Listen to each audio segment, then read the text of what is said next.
10, 9, 8, 7, 6, 5, 4, 3, 2... Foi. Oi, meu nome é Thiago Fogaça e estamos aqui com mais uma análise. E agora é a do Slumdog Millionaire, que é Quem Quer Ser um Milionário. E é um seu filme do Danny Boyle. Quem não sabe, o Danny Boyle é o diretor do Trainspotting e também daquele 28 Dias Depois, que é meio que um filme de zumbi. E também, recentemente, ele dirigiu o Steve Jobs, esse novo, né? Não aquele com Ashton Kutcher. E ele já dirigiu também 127 Horas. Ele tem uma curiosidade sobre ter assistido o Quem Quer Ser um Milionário. A primeira vez que eu assisti esse filme foi na pré-estreia do filme, no ArcLight, que é um cinema famoso lá em Los Angeles, quando eu estava indo estudando lá, e com o Danny Boyle lá. Então, acabou o filme, ele fez um monte de perguntas e respostas sobre o filme, ele falou várias curiosidades que eu vou estar falando aí para vocês, replicando aí para vocês, que foi bastante interessante. E uma coisa que ele falou ele é um diretor que gosta de contar histórias. E para contar histórias, para ser um bom diretor, ele precisa estar lidando com um monte de coisas, como ele vai planejar passar aquela cena de uma forma melhor. Então ele prefere filmar histórias que não foi ele que escreveu. Tá? Então ele sempre está procurando histórias de outra pessoa para poder só dirigir. Isso é uma coisa muito interessante, muito bacana e difícil de acontecer com diretores, que normalmente eles querem passar a sua visão de história também. Então começamos o filme, Mumbai, 2006 aí.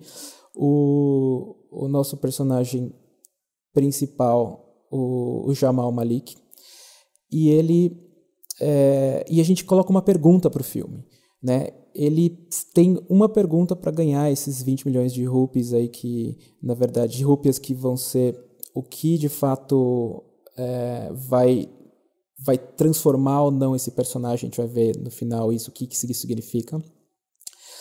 E o filme faz a pergunta: por que ele chegou ali? Né? Esse cara que não deveria estar aí. Como ele chegou aí? Começa a história com ele sendo aí, levando esse tapa e tal. A gente vai descobrir logo mais que ele está sendo torturado. E isso já... O jeito como ele é apresentado, esse personagem, já mostra muito de qual que é o caráter dele. O caráter do personagem, ele é definido através de toda vez que ele tem algum tipo de decisão, tá? E esse dilema, né, ele tem que ser muito forte para você poder descobrir qual que é esse caráter. Então, ele tá aí levando esse tapa e tá sendo torturado, e ele tem uma escolha aí. Ele pode... todo mundo acha que ele trapaceou, e ele pode falar que ele trapaceou e parar de ser torturado, ou ele pode falar a verdade, né? Que e o problema é que ninguém acredita na verdade, que ele realmente sabia as respostas, tal. Então ele vai ser obrigado a contar essa história e a provar por quê. E somente fazendo isso que ele vai mostrar para esses policiais aí que ele não está trapaceando, através de contar a vida dele. E cada resposta de uma pergunta é um momento icônico na vida dele, tá? Pode ter sido uma tragédia, como pode ter sido uma coisa muito boa.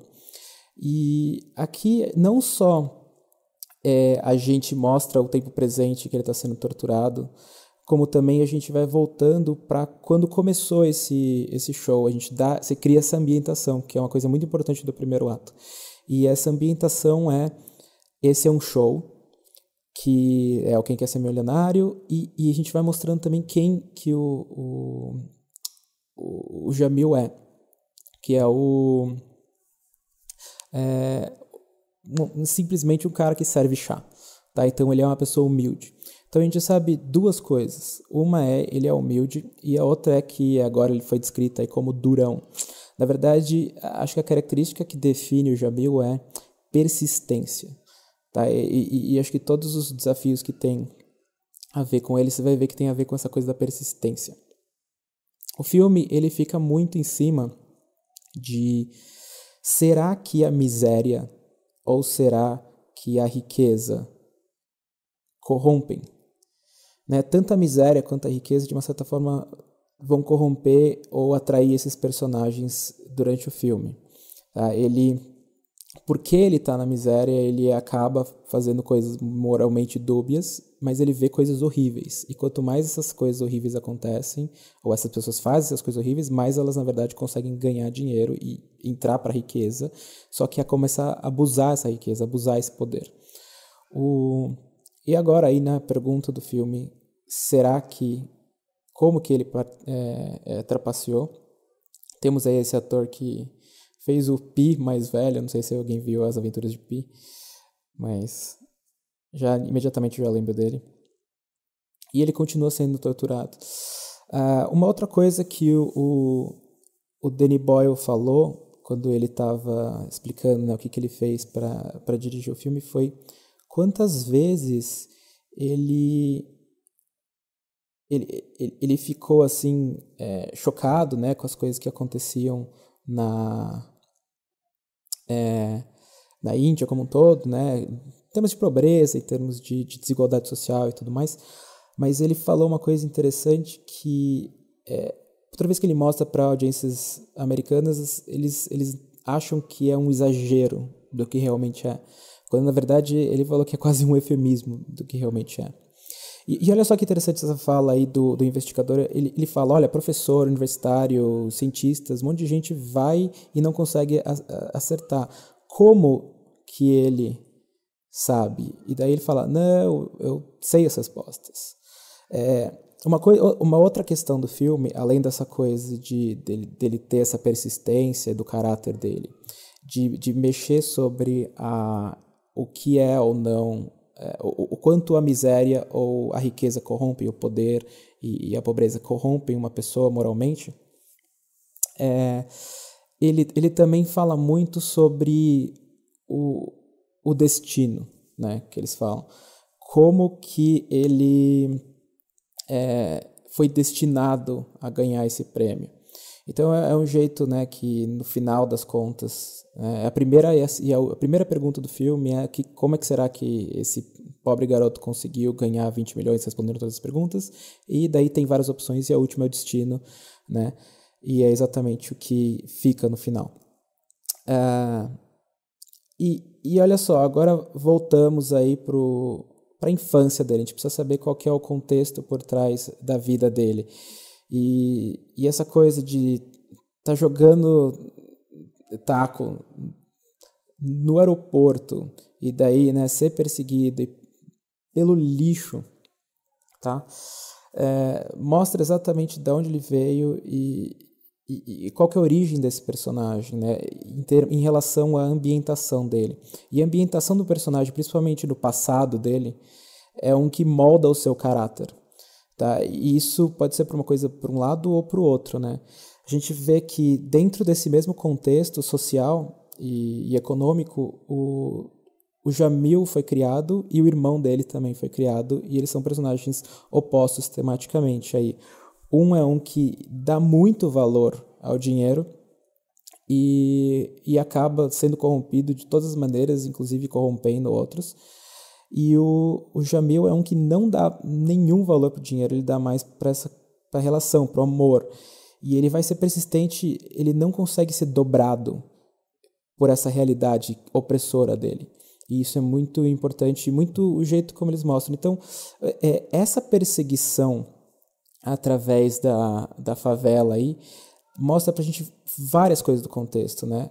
Não só coisas culturais da Índia, mas também em relação à história, porque muitas vezes escritores amadores, diretores amadores, eles estão sempre querendo mostrar contexto pelo contexto, mas tudo aqui tem uma razão de aparecer. Então, ele mostrando a higiene, ele mostrando a educação, mostrando a disparidade social, né? O cara lá que é super rico, que estava passando no meio junto a opressão, né, da polícia, e todas essas coisas, nada foi acidental. E através de uma corrida pela essa favela, muita coisa da ambientação foi colocada aí. Tá. E agora a primeira questão do filme, que é plantar e colher, que a gente fala, né? Aqui é colocada uma pista, né? Pista e recompensa. A pista aqui olha só, vamos aprender na literatura e os Três Mosqueteiros, tal, e eles falam do Athos, Porthos, E, e ele já fala sobre os Três Mosqueteiros, e é uma coisa que a gente não sabe necessariamente se...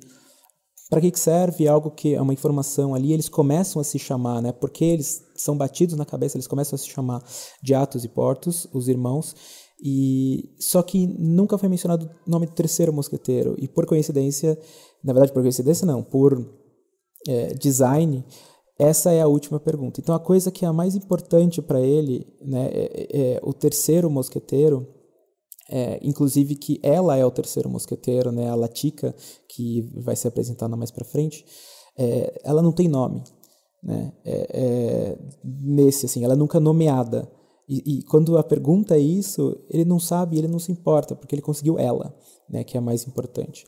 Tá, então a gente chega aí para as primeiras perguntas da história. A gente teve aí um contexto do passado, e agora nós vamos aí voltando para o show,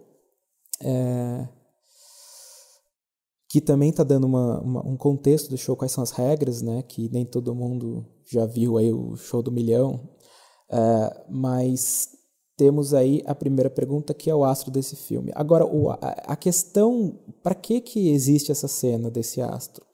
E uma coisa a gente vê ele sendo torturado e tá ou não falando a verdade, mas a gente não conhece ele, a gente não sabe se ele tá ou não falando a verdade. A gente não tem como julgar e falar, não, esse cara é persistente, ou ele simplesmente estava mentindo e falando a verdade, e não tem muito a ver com isso. Agora, a primeira pergunta foi qual que é o ator do filme e tal, não sei o quê. Voltamos para a infância dele, essa questão deles estarem usando o banheiro, que é uma latrina, né? E o outro já tem a questão do dinheiro, porque eles meio que monopolizam um lugar público e coletam das pessoas. Olha, tem uma taxa, né? O irmão dele, né? Cria meio que como se fosse um pedágio para o cara usar o banheiro, né? Então, olha só, não tem a mínima compaixão, né, por alguém estar nessa situação. Então, de repente, é anunciado o helicóptero em que vem esse ator, né, dos filmes indianos famoso, que a gente não sabe que é ser meio um Schwarzenegger aí, mas ele adora esse ator, ele é super fã. E o irmão dele, olha só, a primeira vez que o irmão dele ferra ele, então já mostra duas coisas sobre o irmão.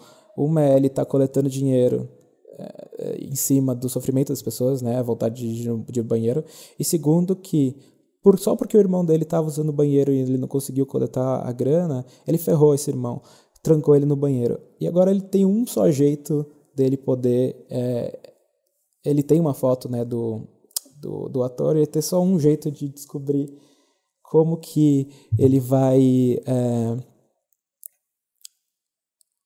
olha só, foi lá e pulou num monte de merda. E é aí que a gente sabe, né? Entre uma coisa que o personagem quer, tá? E o que ele pode perder. Se você criar um dilema com isso, né? Em relação ao que ele quer versus um grande conflito, você realmente sabe se aquele personagem é ou não daquele jeito. E o personagem ele tem que ser muito persistente para ele estar ali mergulhando naquele poço, né, da latrina, e depois ele passa aí todo enterrado em merda e consegue chegar no ator dele, no Amitabh, e o irmão dele perplexo, uau, de boca aberta. Ou seja, esse garoto não tem como você dobrar ele. Tá, então não foi só na tortura, mas também foi em como ele encara, tipo, o que ele gosta, o que ele ama, o que ele se importa. Eu acho que isso é importante. Tipo, entre o que ele se importa de verdade, o que ele ama de verdade e dinheiro, ele sempre escolhe o que para ele se importa. E o irmão dele sempre escolhe o dinheiro. E é isso que ele vai ficar em contradição um com o outro aí. Esse antagonismo. Lembra que o antagonismo de um filme ele não é só um outro personagem, tá? E muitas vezes ele pode ser o próprio personagem, né? Que ele tem aí um antagonismo consigo mesmo, ou seja, ele quer ser melhor, mas ele não consegue, ou ele não tá uma luta interna. Mas que ele também pode ser, a ambientação pode também ser um antagonismo. E a miséria aí é um antagonismo, né? As coisas que esses personagens fazem. É claro que vai ter um personagem em particular que vai ser um antagonista e depois vai ter um outro personagem que também vai ser uma escala desse antagonista. São pessoas que abusam das pessoas mais pobres para proveito próprio e para ganhar dinheiro. Os dois personagens que são mais antagonistas, mas o próprio irmão dele se torna um desses. E agora a gente acabou de mostrar aí, não estava comentando, que o irmão dele foi lá, pegou a foto dele que ele conseguiu depois de todo aquele sofrimento, o autógrafo, e vendeu para uma outra pessoa. Então, olha só, para ele é mais importante, de novo, o dinheiro, e ele acabou destruindo um sonho. É sempre assim, é um garoto atrás de um sonho e ele vai fazer tudo para aquilo, inclusive ser persistente até as últimas consequências. E um outro atrás do que ele acha que é o sonho dele, que é essa sair da miséria e ter poder e ser alguém, entre aspas, para ele. Então, você vê como a miséria acaba criando dois tipos de personagens opostos. Então, a próxima pergunta ele vai falar também do que seria, de fato, São duas ideias ao mesmo tempo. Uma é o incidente incitante, o que inicia o conflito no fato da mãe dele morrer, né, ser morta. Mas a outra é que dentro dessa tragédia ele encontra a Latika, que isso para eles é o incidente incitante, que são pessoas muito pobres, crianças muito pobres que perdem os pais num ataque muçulmano contra uma outra favela. Olha só como ele demonstra que o conhecimento dele não é um conhecimento geral. Ele não sabe o que tem uma questão simples aí que eles estão perguntando, mas ele sabe as questões da favela. Ele sabe quanto custa o prato X, quem roubou a bicicleta de não sei quem, e aí por diante. Mas esse flashback agora para mostrar, né, esse grande incidente incitante da vida dele, de perder a mãe e uma vez que ele não tem nem um mínimo sustento, aí que ele vai ser testado mesmo como caráter. Você vai tentar aproveitar de coisas amorais para conseguir dinheiro, ou você vai ainda tentar ser uma boa pessoa e perseguir o seu sonho, né, de uma maneira mais entre aspas, honesta. E ele, muitas vezes, não é assim. E esse não é o dilema principal do filme, mas entre o amor e o sonho e o dinheiro, ele sempre escolhe o amor e o sonho. Não tem tanto a ver com a moralidade dele em relação a isso. Uma coisa interessante aí, que foi feita uma pergunta para o Jamil em algum momento, e ele fez assim, né, com a cabeça, e esse movimento que parece um sim, parece um não sei o que, o Danny Boyle explicou que basicamente pode ser sim como pode ser não. Eu interpretei como é o Bah do Sul, sabe aquela coisa tipo, Bah, que legal, ou Bah, isso é louco, moleque. E é muito interessante que esse é um sinal tal. Agora então ela acabou de levar essa paulada, né, fatal,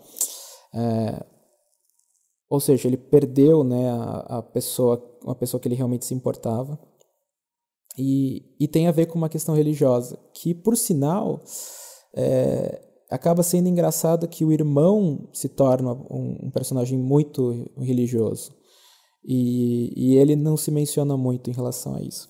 Então, enquanto ele foge, só para falar uma coisinha também, uma outra coisinha de direção que é interessante, essa câmera que é super quebrada, tudo, é uma câmera de acho que 8 frames por segundo, uma coisa assim, mas ela é super pequenininha e o diretor de fotografia estava meio que testando ela, e era a única câmera que ele podia ir filmar nas ruas sem ser descoberto como uma filmagem de grande porte. Então, olha só, uma pessoa, em nome dessa guerra religiosa aí, uma pessoa, atearam fogo numa pessoa, e a gente pela primeira vez vê a Latika, que também está sozinha e perdida, provavelmente na mesma situação que eles. E a polícia, que uma vez perseguia eles por estarem brincando, não vão perseguir as pessoas que estão de fato atacando eles.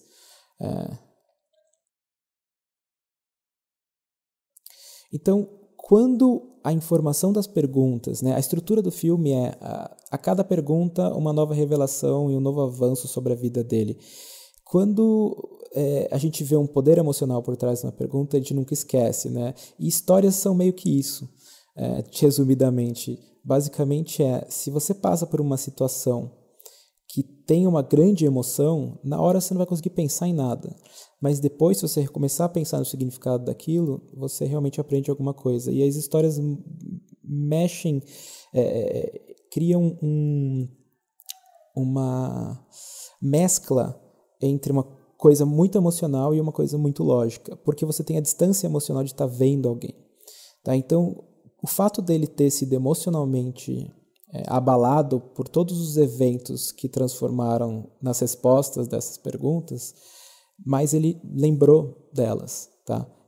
Ou seja, boas histórias ficam na memória porque elas estão passando uma coisa de grande emoção misturado com uma coisa de grande lógica.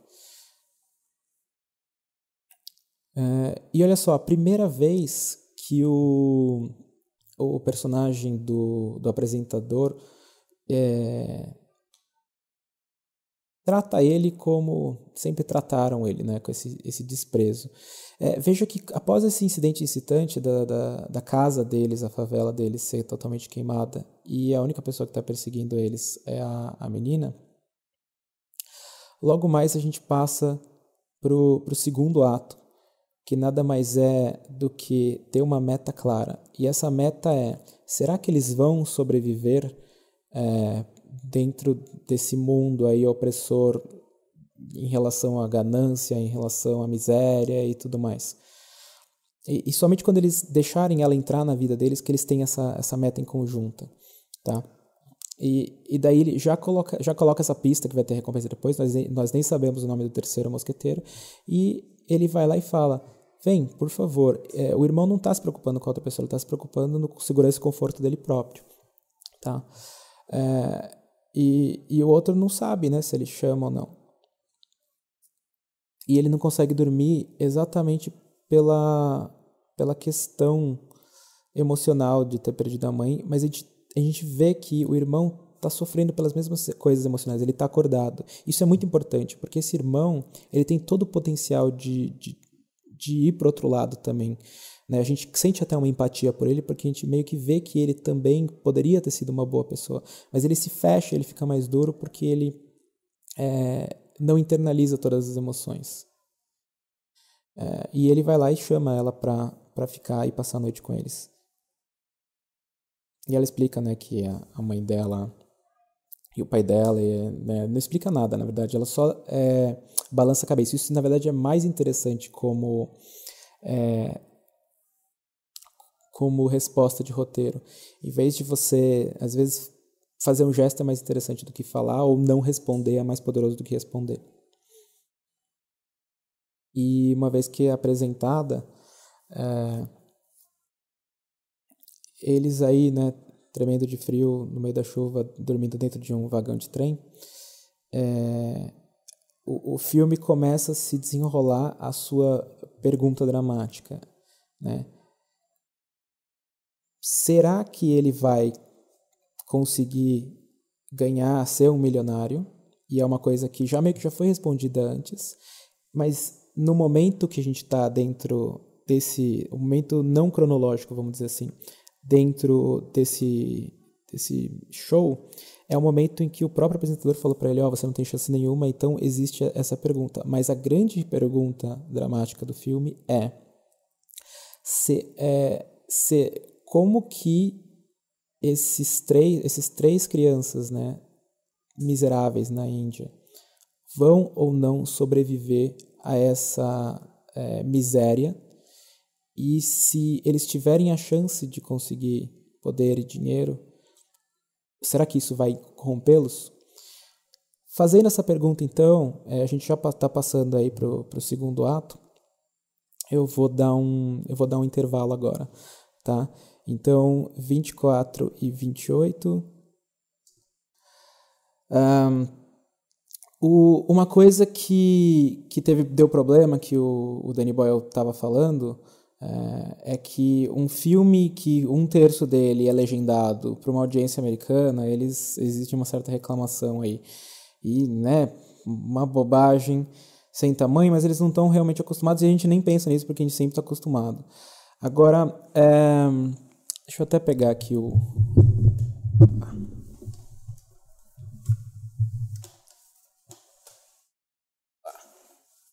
Que bom.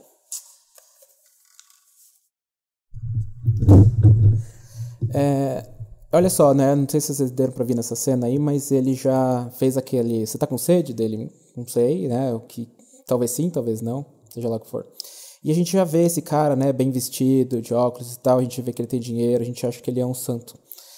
Aí outra questão, né? Que eles falam bastante nessa coisa de será que ele é um santo, né? Acho que o Samil, que o irmão do Jamil, ele é um cara que tem mais essa coisa da crença, né? Sendo que o Jamil, acho que ele nem gosta da crença porque foi algo que, de uma forma ou de outra, meio que matou a mãe. Então ele é levado para esse lugar, tem um monte de criança brincando e feliz e não sei o quê. E de novo, reversão, uma coisa extremamente importante. Comece uma cena ou comece uma sequência, que é um conjunto de cena com o mesmo propósito dramático, com um tipo de tom ou de jeito ou de como as cargas, né, as forças dramáticas ali, o protagonista, o antagonista, estão um mais ganhando do que o outro, vamos dizer assim.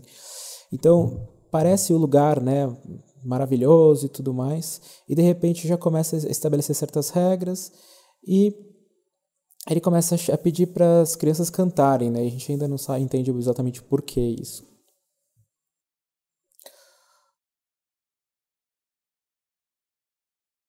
E o Salim canta muito mal. E, de novo, olha outra coisa de inversão.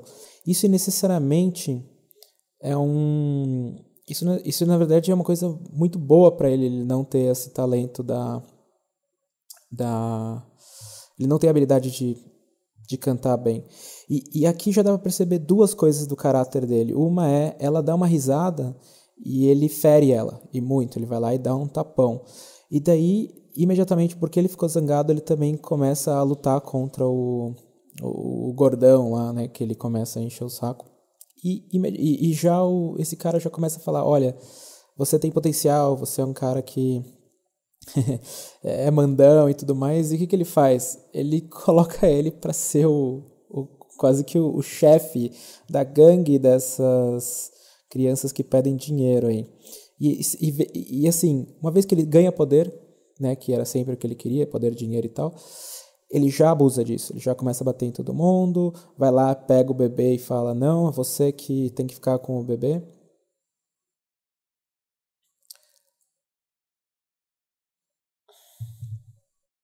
E olha só, a Latika nega o bebê.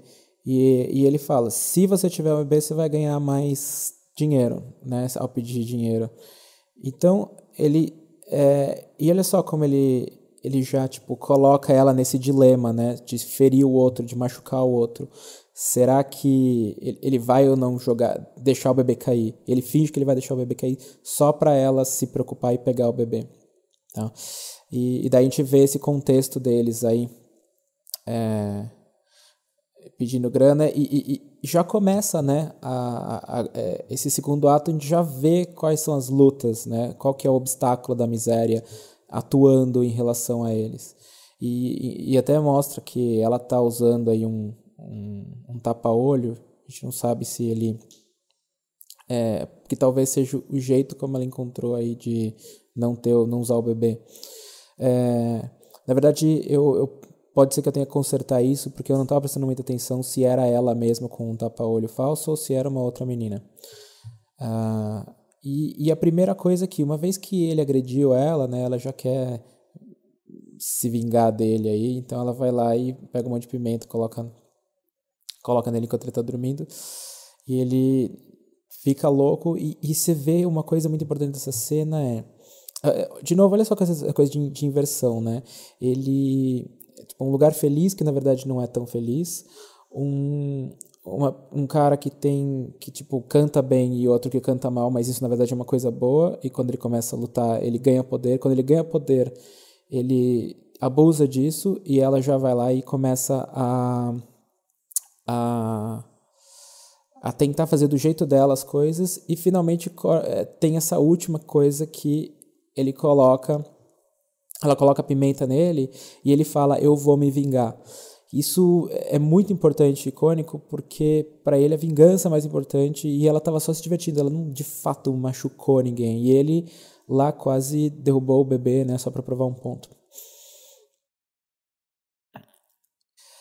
E agora vem um, um grande dilema, e é do primeiro grande dilema do Salim, não do Jamil.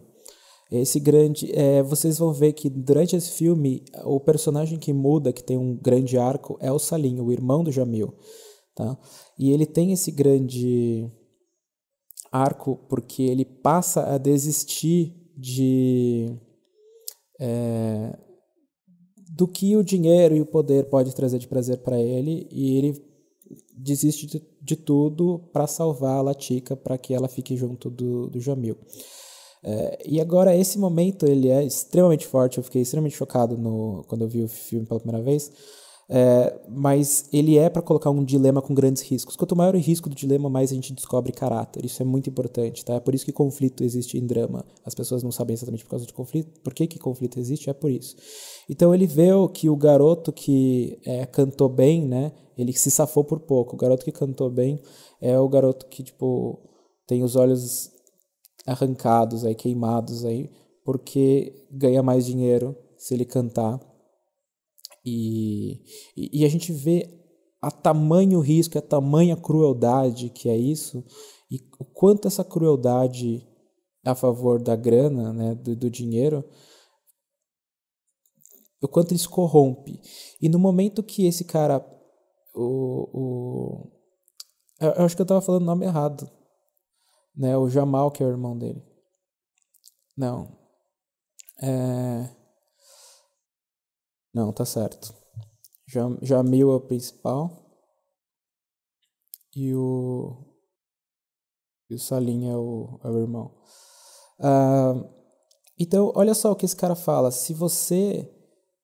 Ele fala: o seu destino está nas suas mãos. Olha só que interessante essa fala, porque o destino é a coisa que eles ficam falando. E para você tomar o destino, você tem que ter poder e dinheiro e ter controle, vamos dizer assim. E ele ensina já essa coisa para ele, e ele já tem o primeiro dilema. E o primeiro dilema é: será que ele vai entregar o Jamal para ele perder os olhos, né? E existe uma coisa chamada ironia dramática, que é: você faz com que a audiência tenha saiba mais do que os personagens. Então eles estão conversando sobre: eu quero muito que o cara goste da minha voz para eu cantar, ganhar dinheiro, e a gente vai ser felizes juntos, tá? Nós vamos sair daqui, ou seja, para ele quer ganhar dinheiro, mas tem um objetivo que é o sonho, tá? E ele fala: vamos ser nós três, os três mosqueteiros. E o fato da gente saber dessa informação, né, de que se ele cantar bem ele vai perder os olhos, essa ironia dramática faz com que a gente crie muito mais tensão. Então, em vez de esconder, né, a surpresa, fale dela antes, e você assim consegue criar uma tensão. E olha só o código dele, né? Atos, portos, e é assim que eles sabem que tem alguma coisa aí acontecendo e que eles precisam, né, ter um sinal aí para escaparem. E nesse momento a gente já quebra a atenção um pouco, porque o Samuel quer ajudar ele, né? E a música é exatamente a música que ele tem que responder.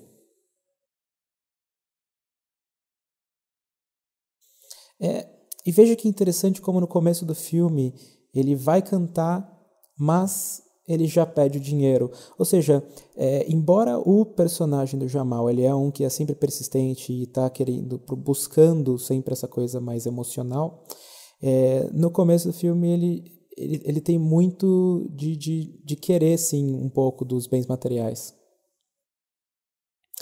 E daí a gente vê, né, a tensão crescendo quando pede para ele ir lá e fazer com que o irmão dele adormeça. E adormeça não, né, seja sedado. E é aí que eles conseguem escapar.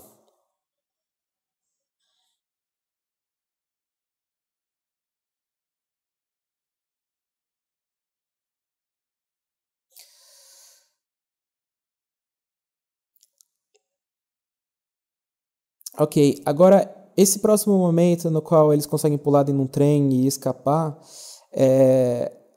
uma coisa que arruina totalmente a vida da Latika, que é ela ter ficado aí com esses caras e eventualmente virar uma prostituta que é virgem, né? Então tem toda aquela coisa, tem mais valor porque é virgem. De novo, brincando com essa coisa do valor e da pessoa, né? Meio absurdo. A vingança, né, de ter feito uma brincadeira com a Pimenta acaba sendo estragar totalmente a vida dela, né, que é soltar ela. O Salim vai lá e pega ela e daí solta. Mais uma vez para mostrar que o Salim sempre estraga o sonho ou sempre estraga algo que é realmente importante para o Jamal, tá?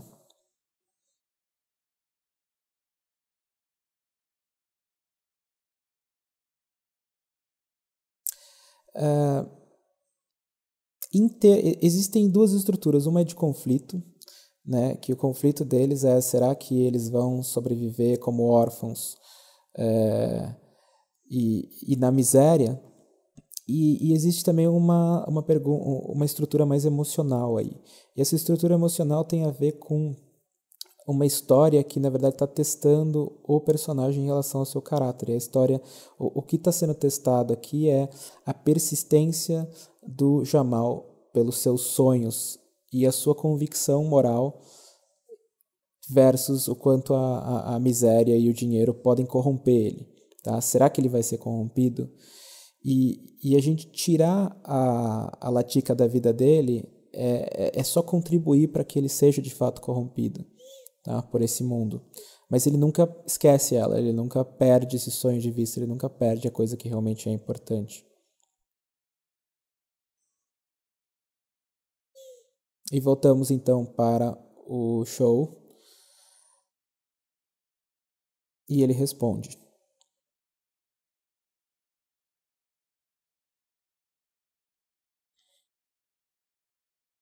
E é sempre assim, toda vez que a gente volta pro jogo, né, Quem Quer Ser um Milionário, e a gente vê que cada resposta é sempre um grandíssimo trauma emocional na vida dele. E a gente vê que ele acerta, mas a gente não necessariamente fica feliz. O filme ele joga um espelho na audiência, um espelho muito inteligente, que é o seguinte: o custo emocional dele de poder responder essas perguntas é tão devastador que a gente não quer que ele tenha essas respostas, né? Quase. A gente começa a falar assim: que bom que ele vai responder essa pergunta e talvez ganhar o dinheiro.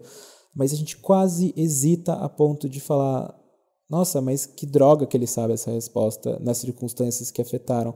Então, olha só que interessante o quanto o filme inteiro está sendo contra, né, essa coisa do dinheiro, da ganância e do poder, e coloca essa questão de volta na audiência. Então agora tem essa cena de transição aí deles da infância até a adolescência, e que é uma transição muito boa, e eles usam a música lá da... Putz, esqueci o nome dela. Mas bem, essa música foi usada e ficou muito famosa por causa do trailer do Pineapple Express, que é aquele filme com o Seth Rogen e o Dave Franco. E o James Franco, quer dizer. E O Danny Boyle, quando ele estava falando, né, quando ele estava no Perguntas e Respostas ali depois de ter mostrado esse filme, olha só esse ângulo que incrível. É, ele falou que ele ficou com muita raiva desse trailer, porque ele tinha escolhido essa música lá no... Para ele, música é muito importante, então ele escolhe antes de filmar até, para ele ter até um ritmo de como ele vai filmar e fazer as coisas. E ele falou que ele escolheu essa música muito antes, e daí... E ele já, essa música já existia e tal, era uma coisa, tipo, ele realmente encontrou vários artistas lá e tal. E daí a música foi usada no trailer, ela viralizou, né? E ficou famosa. E ele falou, nossa, que droga, porque as pessoas agora sempre vão achar que eu escolhi essa música por causa do trailer, sendo que não tinha nada a ver. E veja que... Agora vamos voltar um pouco para essa transição, que mostra, né, o quanto eles são não só jogados de um lado para o outro, mas maltratados por causa dessa miséria, a ponto, né, de ter que dormir em cima do trem, abraçados para eles não caírem. E a outra questão é, né, ter que roubar também para poder se alimentar. Então é engraçado, né, que toda vez que eles fazem coisas erradas, mas que são para motivos, entre aspas, nobres, a gente não questiona. Mas no momento que eles começam a fazer isso porque eles querem demais, porque há ganância nisso, a gente começa a questionar o Salim, principalmente. E lembrando que o Salim que tem o arco maior de personagem, então a gente consegue também medir a estrutura do filme através do progresso do Salim. E essa transição para mim que eu acho muito interessante, eles caindo do trem, né? Basicamente caindo da coisa que estava simplesmente jogando eles de um lado para o outro e continuando na miséria, para jogar eles, né, num outro lugar. E essa transição mostra eles passando da infância para a adolescência, mas joga eles no Taj Mahal, que é um símbolo aí, uma metáfora para um grande edifício extremamente caro, que mostra muito luxo e que foi para uma mulher, né, que foi construído e tal, mas começa já a colocar para eles, olha só o que a gente poderia ter, quando eles começam a ter primeiro o contato com os turistas, e eles começam a ver que mais do que eles simplesmente sobreviverem, né, e lidarem com a miséria, eles podem fazer algo sobre isso. E quem começa fazendo isso não é só o Samil, é o Jamal. Ou seja, ele está sendo testado cada vez mais a ponto de se corromper. Ele está começando agora a roubar, a enganar e a fazer as coisas para conseguir o dinheiro. Ele vê o guia turístico lá e uma vez que as pessoas tiram os sapatos, eles conseguem... Né? Olha só que interessante. A primeira cena deles chegando no Taj Mahal são os pés deles entrando em quadro descalços. Tá? Então, quem pega primeiro os sapatos é o Samil, o irmão, e o Jamal pega depois, ou seja, ele segue o exemplo. E olha só, uma vez que os turistas, né, cria esse dilema nele, do tipo, a gente não tem como, o guia turístico não está aqui, tem como você fazer isso pra gente, a gente paga. Ou seja, ele engana, ou seja, ele segue o dinheiro, ele não segue a coisa correta, entre aspas. Mas o fato dele ficar inventando, né, tudo isso sobre o Taj Mahal, ele na verdade está tão mais se importando com algo lúdico. E isso é interessante também, que de novo volta para essa coisa do sonho.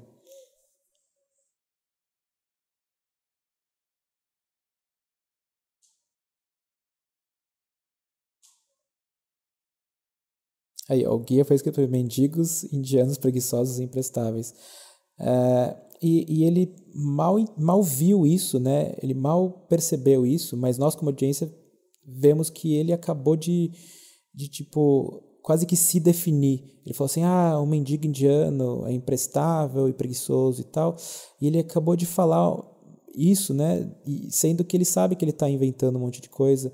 Então ele meio que se definiu, ele se colocou para baixo. E quando ele começa a perceber isso, que talvez ele comece a ter essa mudada de valor, assim, porque ele começa a ver que ele precisa de valor e o valor não tem a ver com ganhar dinheiro. Então eles começam, né, a oferecer fotos que daí tem a ver com algo um pouquinho mais correto, mas eles ainda estão vendendo os sapatos dos turistas.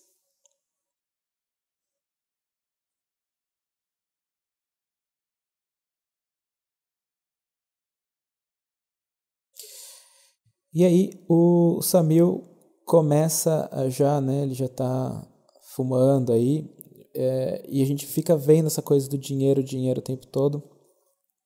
É,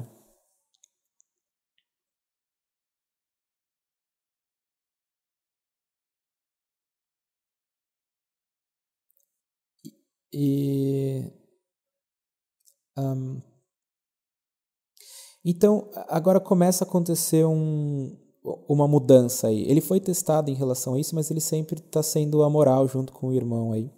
E agora ele leva, né, esses turistas americanos para entrar nesse local turístico indiano, que também vai ajudar a audiência também a entrar nesse contexto, que é esse lugar onde eles lavam as roupas e deixam elas secando, essa praia. Mas a gente descobre, na verdade, ele está só dando um tempo para que os outros consigam roubar os pneus do carro. Só que quem se ferra quem se dá bem com isso é o Samil, e quem se ferra é o Jamal, como sempre, que é o Samil acaba usando. Então, no momento que ele vê isso, ele começa a ver o que acontece, né, quando é levado ao extremo. E esse é o momento em que ele é chutado e destroem ele.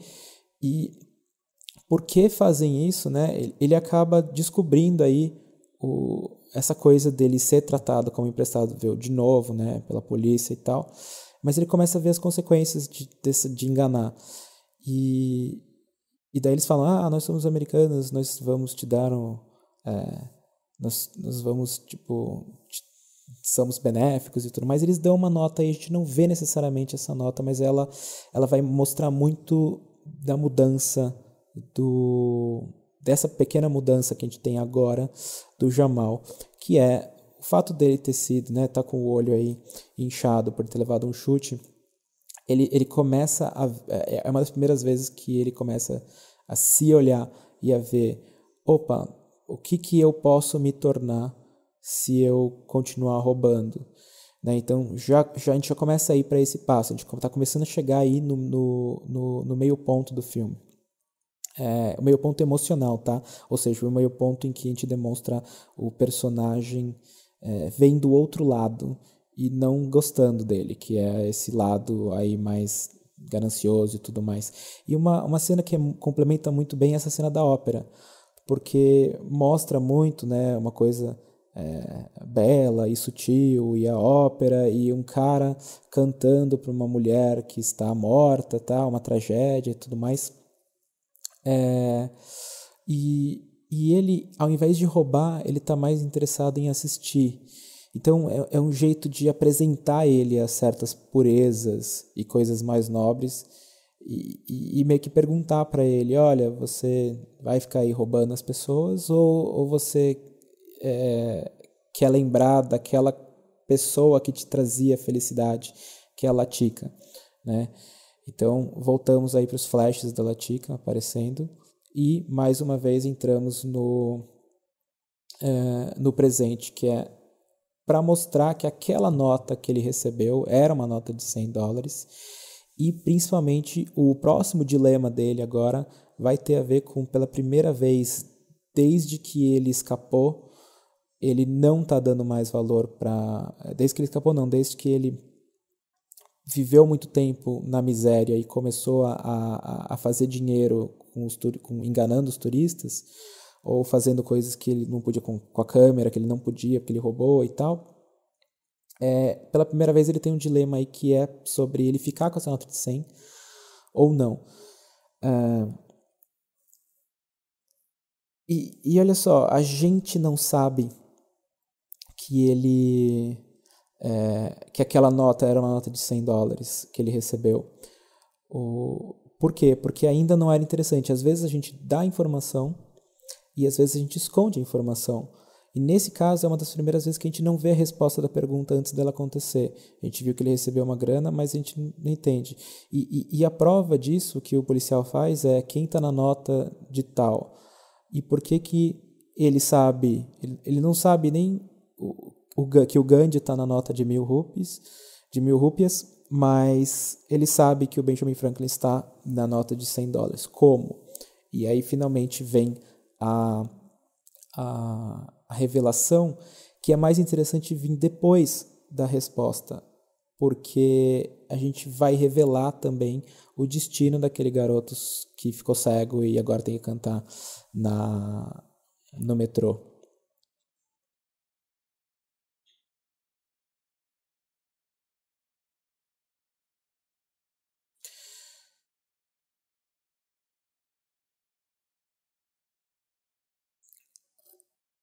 Então, olha lá, a outra transição na vida deles, que é ir para a cidade. Então, uma coisa é ele estar vivendo sem destino na pobreza, a outra é ele ir para um lugar de extremo luxo e viver, entre aspas, servindo aos turistas que têm um certo tipo de luxo, e a outra é ele voltar para a cidade. E a cidade mudou nesse tempo, dessa forma, que é uma coisa que o Danny Boyle falava muito também, que foi crescendo cada vez mais a disparidade econômica. Então, essa mudança também testa bastante o personagem, porque mostra, e também tem muito a ver com o tema do filme, dessa coisa da miséria e do poder estar corrompendo, porque mostra o que o tema não, essa coisa do show, né, o show do milhão, aí, o Quem Quer Ser um Milionário, basicamente está mostrando pra gente o desejo de que todo mundo pode sair dessa vida se apenas entrar naquele show e se tornar um milionário respondendo essas perguntas, né? É uma chance, vamos dizer assim. E a disparidade social em Mumbai mostra para eles sempre esses prédios gigantes sendo construídos, né? Essas pessoas vivendo muito bem nesses prédios, logo do lado de favelas. Então, essa coisa de poder ver ali que existe uma vida melhor, mas não poder, de fato, aproveitar ela, é um tema recorrente no filme, né? Tipo, poder ver a possibilidade de ficar milionário. E olha só, o meio ponto do filme dele, né, dele emocional dele, é quando ele muda e vai agora a se importar mais com o seu sonho, ou seja, encontrar a Latika, inclusive se ele tiver que trabalhar né, ajudando, fazendo trabalhos, servindo, né? E já o Samil, ele não se importa com essas chances pequenas dele encontrar a Latika, e ele também não gosta nem um pouco, né, de ter saído de algum tipo de conforto monetário. E a gente vê finalmente aí o que aconteceu com o menino que ficou cego.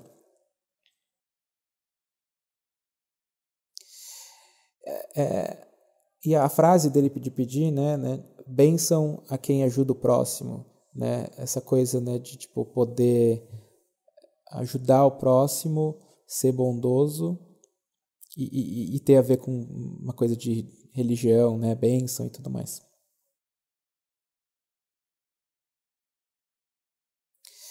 E o fato dele descrever para o menino cego o retrato do Benjamin Franklin é algo que nunca vai te sair da cabeça dele, porque ele está também falando com esse amigo dele aí que ele perdeu durante todo esse tempo. E ele sabe que é ele, de novo, pela natureza dele, né?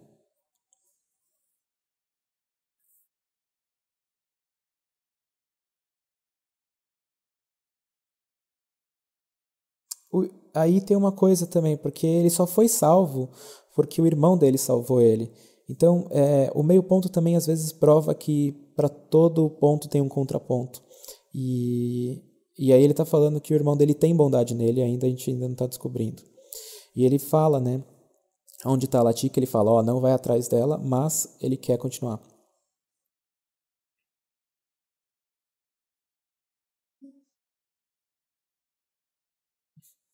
cantar no seu funeral. Tudo é bem pesado, mas ele sempre permeia com um pouco de comédia, meio humor negro. E aí chega de fato o meio ponto do conflito do filme. A gente fica pensando, né? Será que ele vai encontrar o amor dela? Será que eles vão ficar juntos, né? Que é a coisa que a gente pergunta desde que eles se separam. Que é a questão emocional. Existe a questão do conflito, né? Que será que ele vai conseguir viver na miséria, que é respondida com ele ganhando 1 milhão. Mas se ele vai ficar junto com ela, é a questão emocional, que é o mais importante do filme, e a gente não presta atenção quando a gente está vendo essas duas estruturas. A gente sempre acha que o conflito é mais importante. E demonstra, né, de novo, né, o Danny Boyle ele passa muito pela ambientação da Índia e todos os, né, favela e tudo mais, para sempre mostrar a miséria como um agente que está desmoralizando as pessoas, que está causando todo o mal, né? E finalmente então a gente passa por todo esse ambiente aí dos bordéis e tal, que são quase que ao ar livre mesmo, com essas cortinas. Já me descreveram, quem já foi para a Índia já descreveu esse tipo de experiência, de ver isso, né, que era uma cortina só separando eles da rua. E finalmente ele reencontra com ela, só que como é o meio ponto do filme, que é o mais longe que ele vai estar da sua meta de ficar com ela, no momento que ele encontra ela e ela tá, né, dançando aí para um potencial cliente do bordel, eles voltam a encontrar o cara que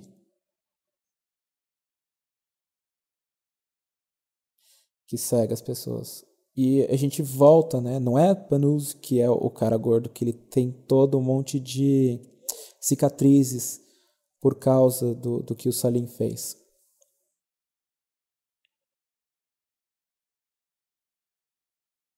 Mas veja que o meio ponto também ele prova certas coisas contrárias,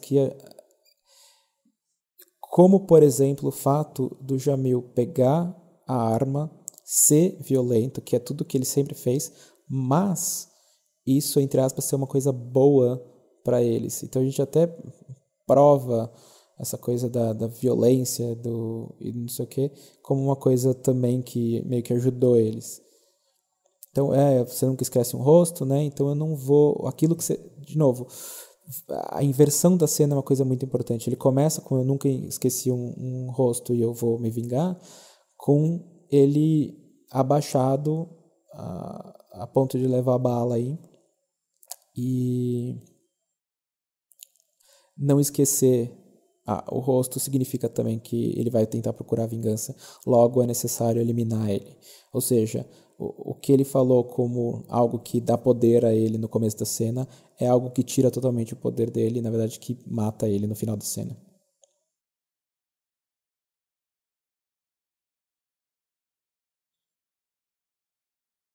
Olha só, a mãe nunca esquece.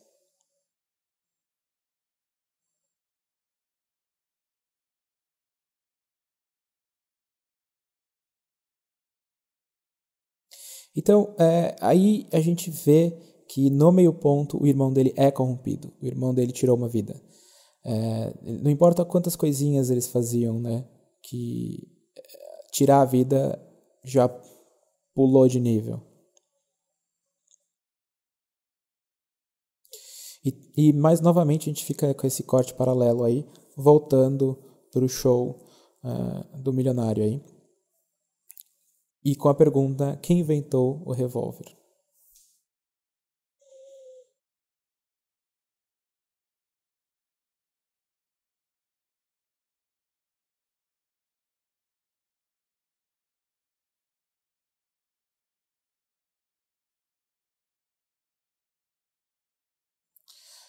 Ok,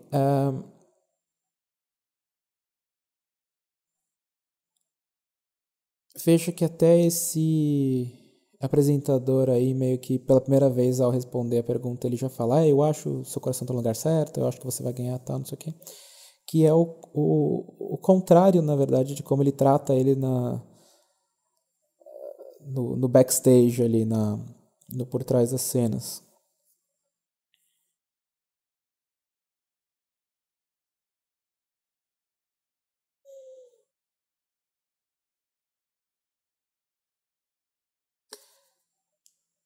Essa questão desses grandes hotéis em construção, abandonados, também mostra o quanto luxo foi dado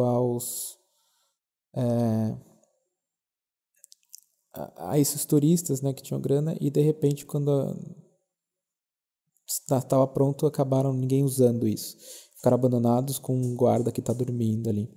Essa coisa o abandonamento da riqueza e a disparidade e tal. Quando a riqueza abandona o país, o que acontece e tudo mais. E aí, o Salim ser corrompido a ponto de matar alguém é uma coisa. E no mesmo instante, a Latika foi tomar banho e o Jamal fechou os olhos e virou para o lado. E ela fala, você é um menino doce, Jamal, ou seja, ele não se corrompeu. E logo depois dessa cena, a gente já mostra que o Salim pede para entrar no quarto com a Latika. Ou seja, de novo, pega o sonho do Jamal, do irmão dele, e vai lá e esmaga esse sonho, arranca esse sonho dele. A evolução do Samil nesse ponto é que agora que ele gostou, né? Que ele gostou não, mas que ele fez uma coisa, e a gente já sabe que ele é esse cara meio... o Jamal é determinado em relação ao sonho dele. O Samil é determinado na sua violência, na sua questão de querer intimidar e ganhar poder, e ganhar dinheiro. E ele não tem medo de nada nessa questão. Então ele vai até o inimigo do Mamad lá que ele matou. E já vai lá e fala que ele matou.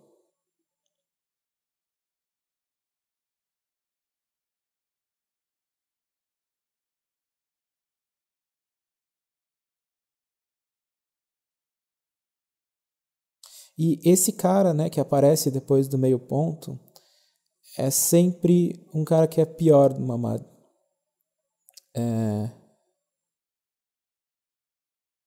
Que é o cara para quem o Samil vai meio que de novo entregar a Latika. Ou seja, o Samil vai acabar se tornando exatamente aquilo que ele matou.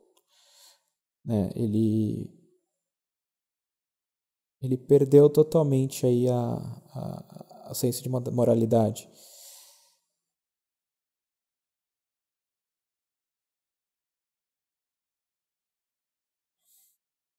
Mostrando aí o Jamal que ele nunca vai esquecer dela e que ele tá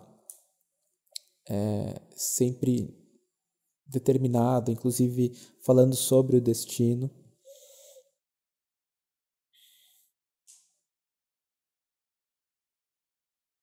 E é o momento em que o irmão dele chega e eles perdem, eles se perdem, né?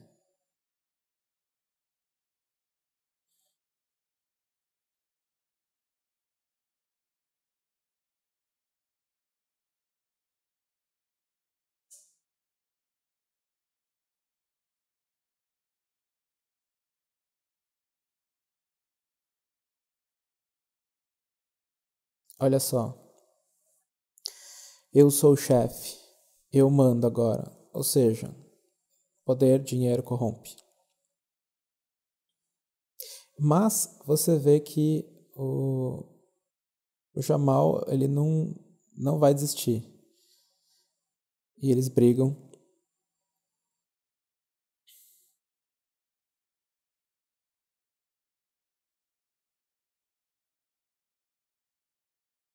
A ponto de trancar o Jamal para fora do quarto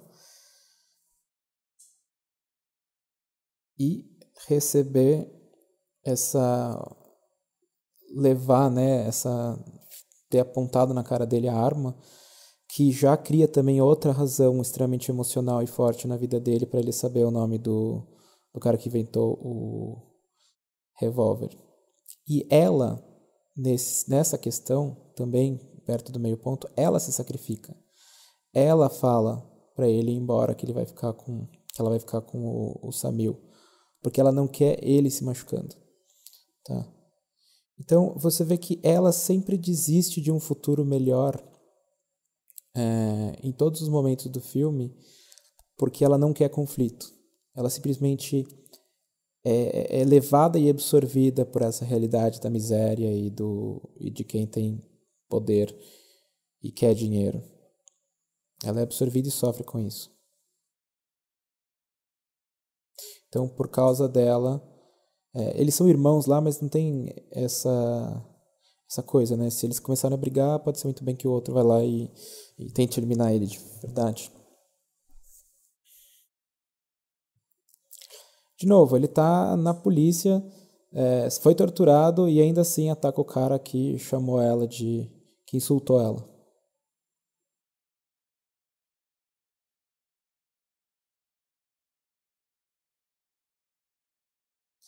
Aí, mulher e dinheiro são as razões para se fazer mais erros na vida, né? Outra fala temática interessante.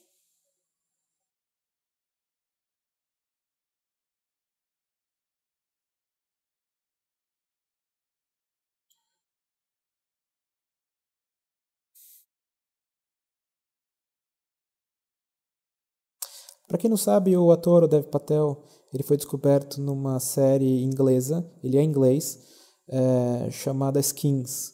Eu realmente recomendo a todo mundo assistir essa série chamada Skins. Ela tem aí acho que umas 6 temporadas, a cada 2 temporadas é um grupo de adolescentes numa idade, e depois muda para outro grupo de adolescente, sempre da mesma idade, para mostrar a vida de jovens em Londres e todos os seus problemas e tal. É muito interessante.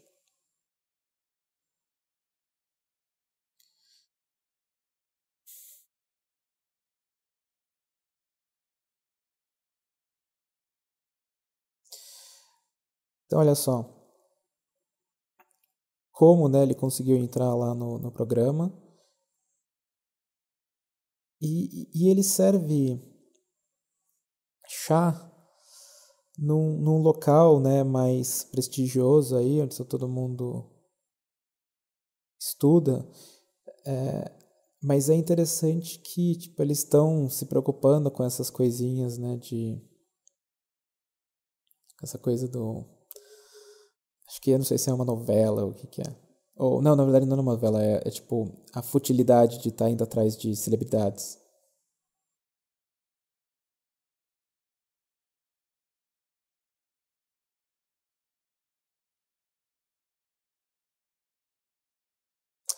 As pessoas aprendendo inglês para poderem. A gente pensa, né? Ah, que bacana, as pessoas estão aprendendo alguma coisa e tudo mais. Não. Da mesma forma que cantar, né? Aprender a cantar acaba sendo deturpado, né? O sonho de cantar acaba sendo deturpado para fazer dinheiro e perder os olhos. Essas pessoas que sempre quiseram aprender inglês, aí estão aprendendo inglês, na verdade estão aprendendo isso para fazer aquele serviço de de assistência técnica, de, sei lá, de qualquer coisa, né? De TV quebrada ou de, não sei, quando ligam para algum tipo de assistência, são essas pessoas que atendem. Então, nesse lugar que a gente achou que tinha a ver com educação, de novo, educação, sonho, veja como tudo tem a ver, né? Música, sonho, uma vida, querer uma vida melhor, né? E como isso é sempre deturpado. Um lugar que parece que é uma coisa de educação, na verdade é só para atender e servir quem tem dinheiro e quem tem recursos. E ele mostra também o quanto ele é sagaz, já que ele teve essa coisa de ter sido mais espertinho. Ele tem o que o americano chama de street smart, né? Ele é esperto, ele é malandro com coisas mais... Ele é malandro da vida, vamos dizer assim, mas não de conhecimento, de fato.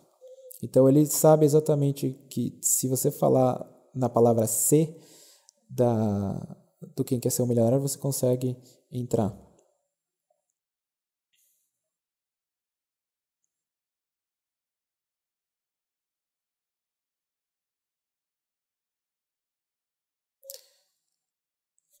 E você vê que ele usou toda aquela informação que ele viu na aula para tentar entrar em contato lá tentar ver essa coisa da mulher, servir a mulher e tal. E uma vez que ele vê essa database de pessoas, né? Primeiro que ele vê que Latika é um nome extremamente comum. De novo, uma coisa que o irmão Salim fala é que é uma cidade de 19 milhões de pessoas. Como é que você vai encontrar uma, né? E isso é importante porque sempre tem essa coisa da persistência dele em relação a acertar. Você ter a chance, a oportunidade de um sonho, né, seja no milhão, ou seja de encontrar alguém que você ama e essa pessoa ser perfeita, de novo, são chances pequenas. E o Jamal nunca desiste. Então, isso fala muito sobre o que é o filme. Tá? Essas coisas de toda vez a felicidade dele de viver com ela, cantando e não pedindo, não mendigando, te saindo da miséria e tudo mais, o sonho, né? Ele é um sonho que nunca morre, mas ele é um sonho quase impossível para ele, por causa de tantas milhões de pessoas, né? Todo mundo não vai ter a mesma chance. E o filme mostra essa coisa do quanto um número grande de pessoas, na verdade, acaba diluindo as chances de felicidade e sonhos e tudo mais. E acaba virando essa coisa da loteria. Por isso que o Quem Quer Ser um Milionário é um ótimo exemplo que vira uma metáfora sobre o que o filme está falando. E ele finalmente consegue encontrar o Samil. E ele fica em choque. Ele não, mal quer falar com o irmão.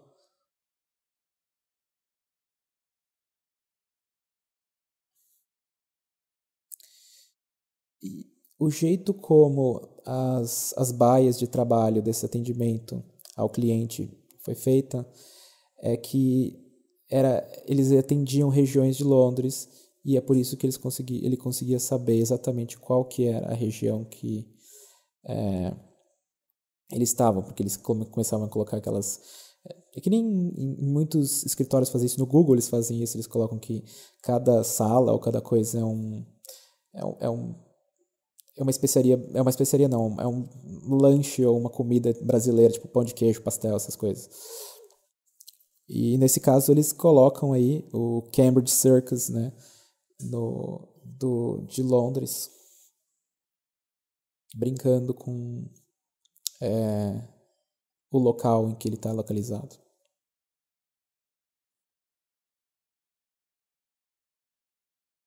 Olha só, no momento que ele vira o jogo também, de começar, em vez de, no começo ele, né, era zoado pelo cara porque ele simplesmente entregava chá, né, carregava chá e entregava chá para as outras pessoas.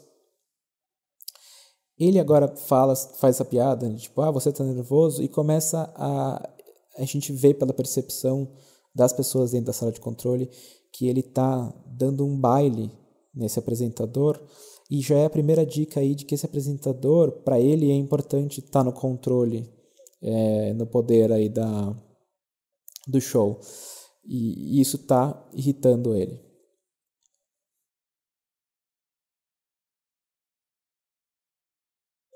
E finalmente o reencontro. E esse reencontro ele tem aí a primeira fantasia do filme. E na verdade não é só a primeira, é a única.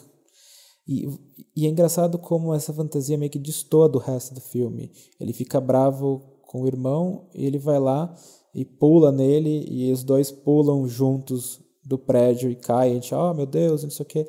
Mas e quando a gente volta, é a única vez que teve de fato uma fantasia, né, uma coisa que estava na cabeça. Então, para mim, esse é da mesma forma que se você aquela pessoa que já ouviu muita sinfonia, sabe quando alguém está desafinando, já dá para, depois de ter analisado tantos filmes, eu começo a saber quando o filme está desafinando, vamos dizer assim. Então esse é um tipo de desafinada que é bom evitar, tá? Se você não teve nenhuma sequência de fantasia e se sua história não pede uma sequência de fantasia, ela pode destoar muito do tom. Porque esse é um momento de raiva, sim, mas o momento já faz isso. O momento já atua dramaticamente ele brigando com o irmão e também, pela primeira vez, batendo no irmão, coisa que ele sempre era batido nele. Ou seja, esse ódio que ele segurou e demorou tanto tempo para expressar desse irmão quebrando e esmagando os sonhos dele, ele finalmente tira de dentro dele. E daí a gente mostra muito a filosofia do Samil, que é a filosofia do antagonismo, né, de uma forma geral, que olha só, esse é ainda está no centro do mundo em termos de tecnologia e agora investimento e não sei o quê, e eu estou no centro do mundo. Né? Para ele estar indo atrás desse dinheiro, indo atrás desse prestígio, é o que vai fazer com que ele fique no centro do mundo. E ele fala também, o que você faz para ele? Eu faço tudo.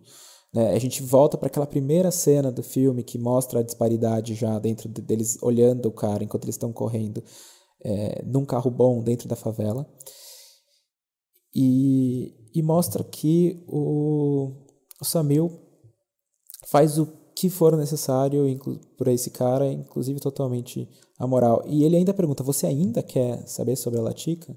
Né? Você ainda persiste nisso?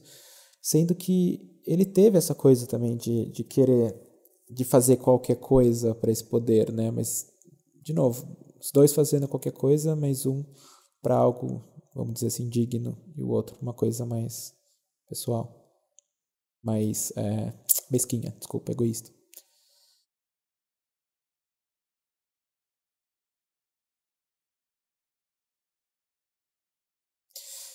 Mostramos agora o que o Samil de fato faz. Ele sai com uma arma e tal. Mas volta também para essa questão de que ele ainda é muito religioso, que é uma coisa que logo no final da história do Samil é chamado de volta. Né? É uma das últimas coisas que ele fala. Deus é ótimo, porque ele simplesmente ele se entrega ao amor do Deus dele, algo para ele que é um sonho, né, uma coisa mais não palpável, mas mais digna, e ele desiste do dinheiro, ele fica numa banheira cheia de dinheiro, mas ele simplesmente se deixa se perder, vamos dizer assim, ele se deixa, ele perde a sobrevivência dele, mas por uma coisa que ele acha mais digna até do que o tal do sonho dele de ficar com poder e ter tudo mais. E, finalmente, ele, ao seguir o Samil, ele descobre onde a Latika está, nessa casa, voltando de novo, casa, ostentação, mansão gigante e tal.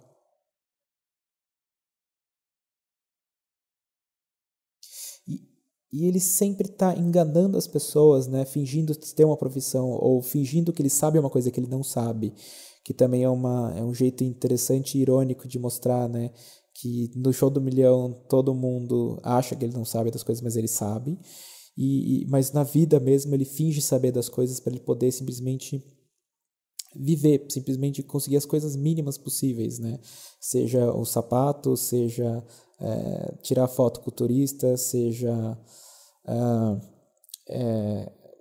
entrar ali sentar e responder a uma senhora naquele atendimento ao cliente lá, na qual ele trabalha. Então é sempre ver que ele sempre finge alguma coisa, mas ele não consegue. As pessoas, é difícil ele enganar as pessoas, as pessoas já sacam tal. Mas ou seja, ele sempre é quem ele não é de fato. Agora, quando ele está lá, a vida inteira dele é desenrolada através das respostas que ele dá para esse show. E agora a gente chega num momento bastante temático do filme, que é o momento em que ele consegue encontrar ela, ou seja, eles estão juntos, mas o cara, né, que tem o poder sobre ela, que é dono dela, né, em termos de dinheiro, olha só que louco, né? Ela é uma mercadoria, ela é ela é um bem, tá? Ele primeiro vê que ela está assistindo o Quem Quer Ser um Milionário, e ela explica tematicamente por que isso é importante. né? Que é essa coisa de esse é o seu ticket para sair daqui, para sair da miséria, para conseguir algo melhor, para ter o seu sonho, né? E, e enquanto eles fazem tudo isso, é o é ele fazendo um sanduíche de ele faz um sanduíche extremamente mal feito ali, mas ele servindo esse cara da mesma forma que ela serve. E ele vê o quanto que esse cara tá machucando ela. Então, tanto ele, quanto ela, quanto o próprio irmão, eles se machucam muito fisicamente para eles poderem ir atrás de uma vida melhor, sendo que de um sonho, né, de alguma coisa, sendo que isso só traz para eles infelicidades. E a pergunta temática e a resposta temática, que é uma fala muito, muito importante. Eu quero ter uma outra vida. Olha só que interessante. Ele está fingindo ser um cozinheiro. Ele já fingiu ser um atendente do telefone lá, da linha lá. Ele já fingiu ser um guia turístico e assim por diante. Ele sempre tentou ter uma outra vida, mas ele não percebeu isso. Tá? Eu vou dar um intervalinho agora. Estamos em 1 hora, 20 minutos e 48 segundos. E estamos aí, a gente ainda não chegou no terceiro ato. E a gente estava falando sobre essa cena ser totalmente temática, porque... E esse cara, né, falando, né, eu já sou um milionário, então eu já consegui tudo que eu queria. Só que olha só, qual que é o custo, né, dele ter conseguido tudo que ele queria, né, ser essa pessoa desprezível e amoral e não ter... E tá aí, ele tá pagando, né, pra uma pessoa que gosta dele e ele tá com funcionários que odeiam ele né... qual que é o preço, né, desse sonho? E assim, se você consegue esse sonho de uma maneira pura, não é mais valioso?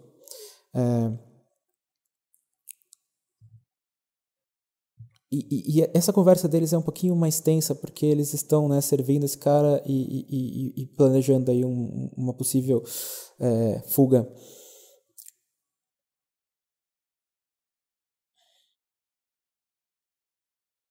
Olha só, do que nós vamos viver, amor. Essa cena é muito temática. É o tipo de cena que às vezes os produtores querem até tirar do filme, porque eles falam assim, tá, mas isso não avançou nada, a gente só viu que ele encontrou com ela, mas ele não pôde fazer nada, e ele não fez nada, ele devia ter feito alguma coisa, não sei o quê. Mas, olha só, apesar de todos os problemas, apesar das mínimas chances, ele foi lá, foi falar com ela, foi tentar enfrentar esse cara, né? Ele podia até ter morrido aí.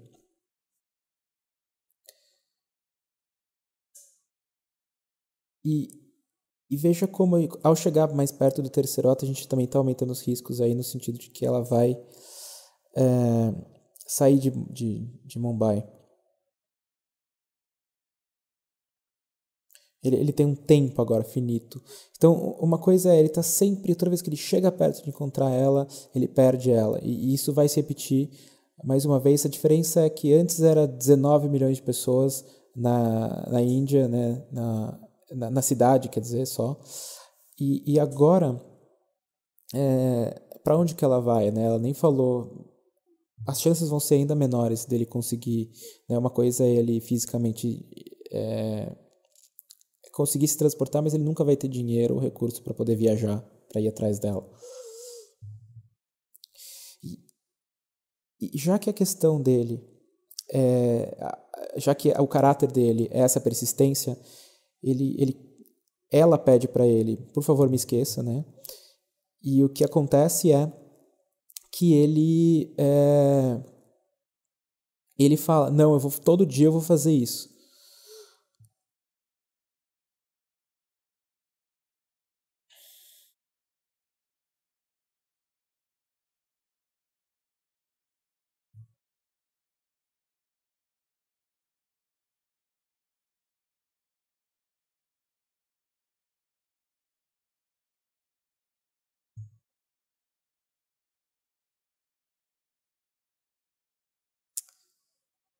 Agora, no filme inteiro, a gente ainda não tinha passado por essa questão, ou seja, de novo aumentar os riscos, né? uma pergunta que ele não sabe a resposta, que não teve nada que de fato ajudou na vida dele, ou quer dizer, emocionou, impactou ele na vida dele. E é engraçado porque ele estava prestando atenção nela. Era mais importante ele estar nela ali, sendo que o cara estava assistindo ali a partida de cricket. Mas ele não desiste. O importante para ele é estar o máximo de tempo possível nesse programa para poder chamar a atenção dela. E desistindo de sonhos materiais para um sonho um pouquinho mais amoroso e consistente. Todo dia ele vai lá e espera por ela. Mais uma vez vai ter uma outra cena daquela câmera lá, porque muito desse filme também foi filmado em digital, numa época que o digital ainda tá começando. O Danny Boyle sempre gostou desse estilo digital, porque ele pode filmar as coisas de uma forma mais corriqueira e testar planos diferentes e tal. Mas ele falou que a qualidade de imagem era excepcional dessa câmera aí, com poucos frames, que é o que ele vai mostrar a menina.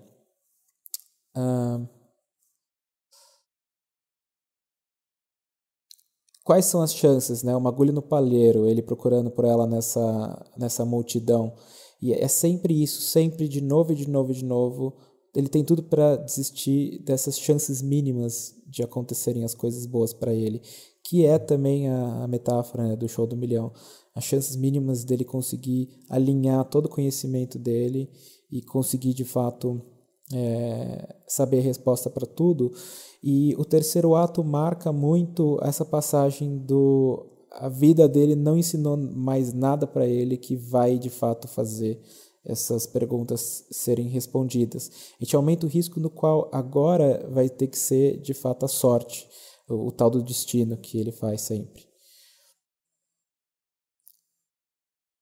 E aquela câmera que eu falei, né, dos 8 frames por segundo. E só que ela foi perseguida pelo Salim.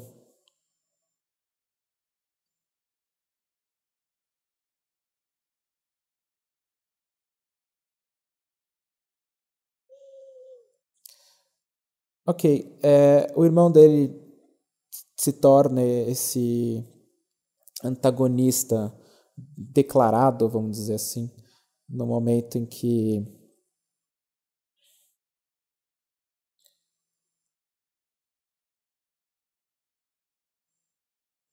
ele vai lá e recaptura a Latika agora para tratar ela muito pior do que ela já estava sendo tratada.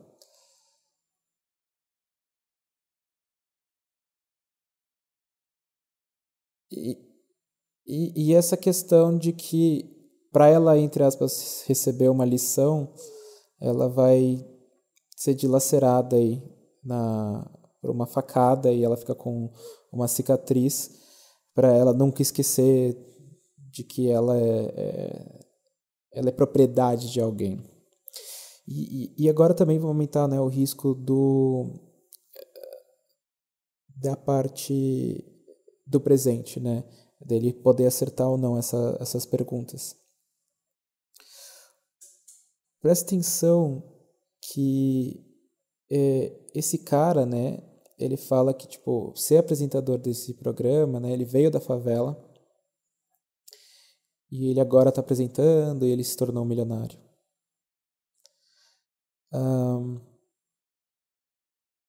Mas é importante para fazer isso porque esse cara conseguiu o sonho, né, esse sonho, essa mínima chance, e ele quer só para ele, esse egoísmo, né? Porque o que vai acontecer agora é ele fala, eu não sei a resposta, mas ele fala, não, tem um destino, tá? Ou seja, a gente até brinca com o oposto aí desse destino de que não, você vai ganhar tal, só que a resposta que ele coloca no banheiro é uma falsa. Só que a gente não sabe isso ainda. Então, em termos de trama, isso é uma reviravolta interessante para a gente saber, nossa, ele tem chance. E porque a gente sabe disso, se torna ainda mais interessante o dilema moral dele, no qual ele desiste dessa grana, ele desiste de ser rico. Tudo que ele queria era a Lática, e agora ele não tem muito mais pelo que lutar. Inclusive, esse dinheiro não significa mais nada para ele. Veja que muitas vezes o seu personagem principal ele tem que ter controle de dilemas morais. E a gente fala, né, a Lática, ela escapa não porque ele fez alguma coisa, mas porque o irmão dele mudou, né? Então você fica pensando, tá, o protagonista não fez nada em relação a isso, mas não. O fato dele ter sido tão persistente a ponto de chegar nesse ponto do Quem Quer Ser um Milionário só para ver ela, faz com que o irmão, né, depois de tudo isso, comece a enxergar, né, o valor ou o que ele está indo atrás, essa coisa do sonho, essa coisa de algo que realmente preenche ele a ponto de, não importa ele começa a ver, né, que não importa pro Jamal se ele ficar rico ou não, e ele tem a chance. Então, o Salim começa a entender que mesmo se ele tiver tudo isso, será que ele vai ser feliz? Né? Porque para ele é mais importante alguma outra coisa, e quando ele descobre essa coisa de tipo, Deus é ótimo, tal, ele tem essa coisa, né, de mais o sonho dele ou a paixão dele, a coisa mais emocional dele ser a religião.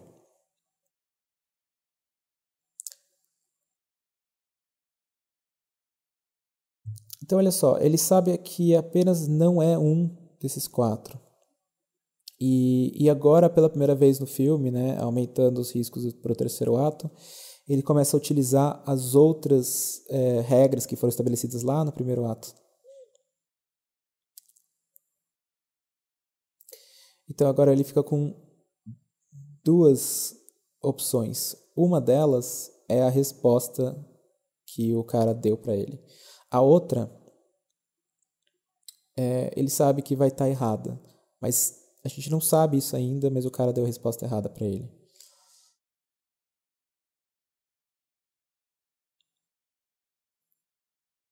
E esse dilema, essa decisão, afeta o mundo de uma forma moral.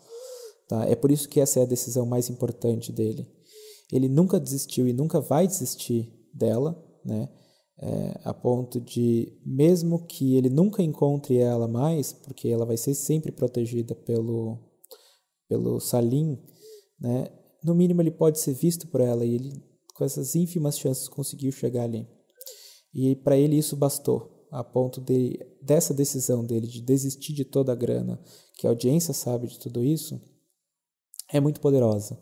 E afeta os outros no sentido do Salim e ela ver o que esse cara pode perder tudo a qualquer momento, e que mesmo ele tendo tudo isso, ele continua e ele não está nem aí para mostrar que a persistência pode ser uma coisa boa. Então isso está afetando a Lática e o Salim de uma forma muito até primária, até visceral.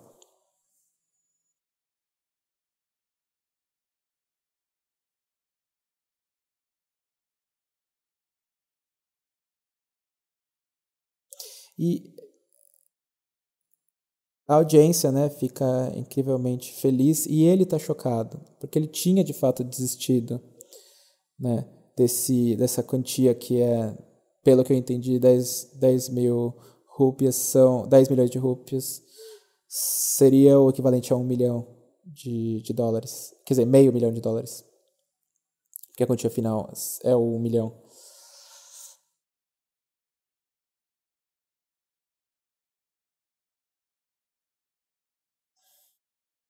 E através do nosso conhecimento como audiência, de novo, você dá o conhecimento para a audiência de um ou mais personagens na cena, não sabe o que a audiência sabe, de repente a gente tem essa ironia dramática aí, no qual nós sabemos que ele está tentando ferrar o Jamal, e quando o cara, né, do sinal fala, olha só, que bom que ele conseguiu acertar, vai ser interessante pro show e tal, não sei o que, você vê que ele olha com um baque, assim, do tipo, tá meio com raiva. E antes dessa última pergunta, que seria o último movimento dramático, né?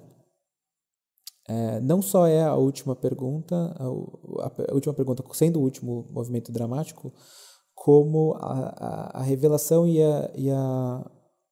a revelação de que ele pode ou não conseguir reencontrar ela através da atitude do Salim de estar mudando e deixar ela escapar.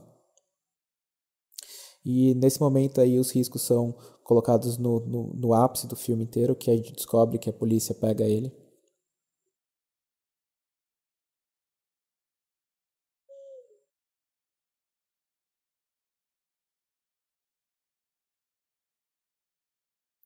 Ele é colocado na parte de trás, ele falando que ele é um trapaceiro.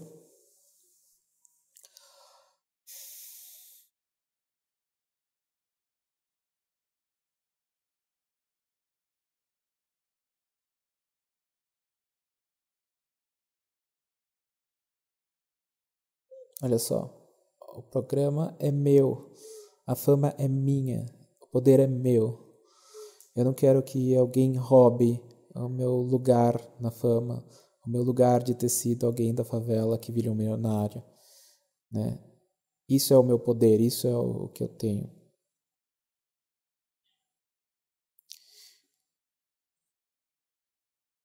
E olha só, porque você é da favela, você é um mentiroso, né? Como a gente julga.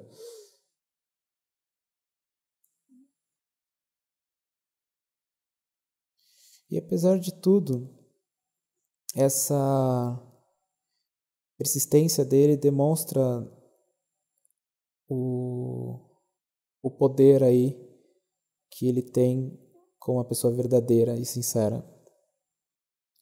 E ele resolve continuar a história, que não tem ideia, né, de onde levaram a Lática, e é por isso que a última coisa que ele podia fazer, no mínimo, ser assistido por ela no show.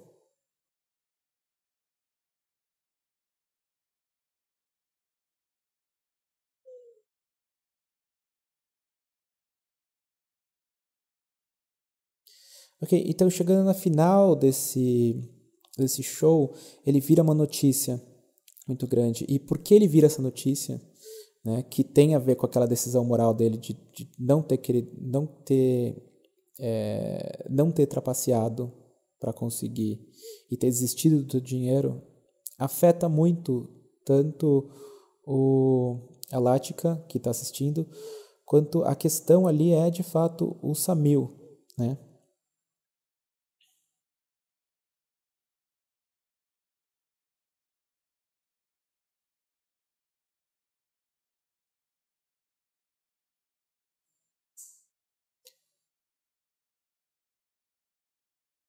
Tá, então, né, ele tira do, do programa e fala, não, vamos se divertir, garotas, não sei o quê, e você vê que elas começam, né, até a tentar dançar com o Samir, e ele já não se importa mais, porque tudo isso é falso, tudo isso tem a ver com a grana que essas meninas são pagas, e mais do que, de fato, elas quererem alguma coisa, elas terem uma convicção e um sonho, uma coisa verdadeira.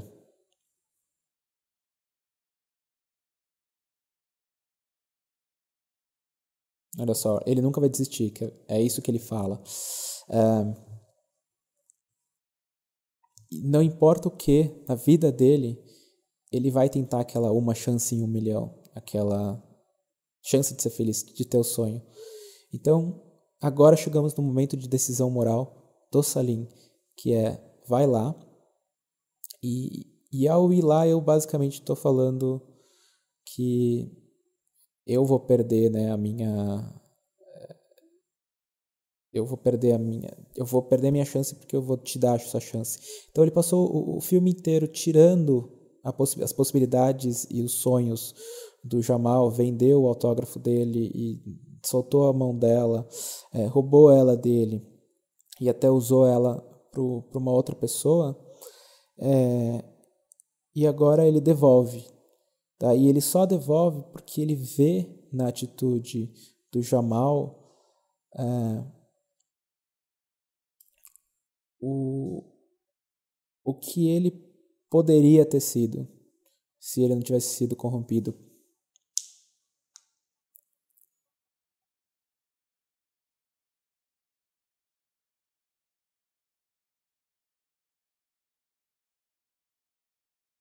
Então, né, esse de fato é a passagem para o terceiro ato. Eu dei um intervalo um pouco antes porque eu precisava, uma questão de bateria, questão de coisas da live como técnicas. Mas esse é o momento do terceiro ato porque agora tanto o protagonista quanto o antagonismo só tem um movimento dramático. O Salim de fato ter as consequências aí de ter libertado ela, ele de ter que responder a pergunta final e ela de ter que dar um jeito de reencontrar ele e escapar ou não desse cara que é dono dela.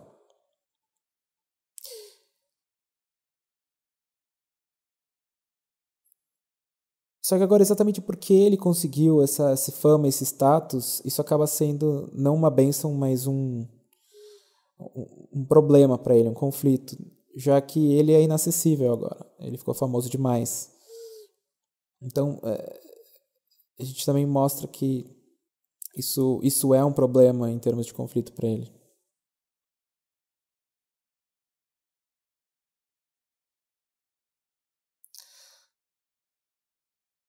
Danny Boyle, mais uma vez, colocando essa coisa de todo o contexto dos bastidores e o contexto da Índia, de uma forma geral, reagindo ao Jamal.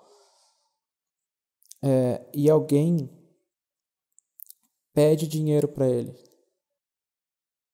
E todo mundo, né, fala, né, tipo, você é a nossa esperança, você é quem todos nós gostaríamos de ser, sendo que o filme inteiro tá provando que esse dinheiro não vai trazer a felicidade e ele tá desistindo desse dinheiro de novo, de novo, de novo. Né? Então, todo mundo meio que... O filme fala muito que todo mundo tá programado a querer essa felicidade material, né? De grana e bens materiais. Só que a gente tá vendo aí o quanto cada pergunta aí tá meio que ferindo muito ele emocionalmente. E ele tá de novo só respondendo para aparecer. Ele não tá nem aí com a grana.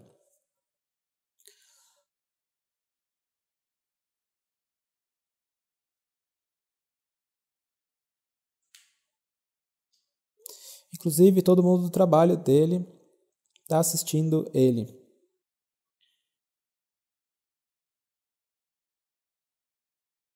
É o garoto do chá.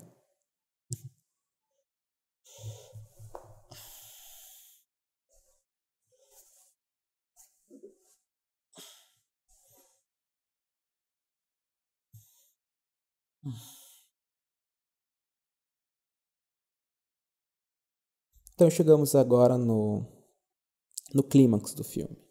A última pergunta.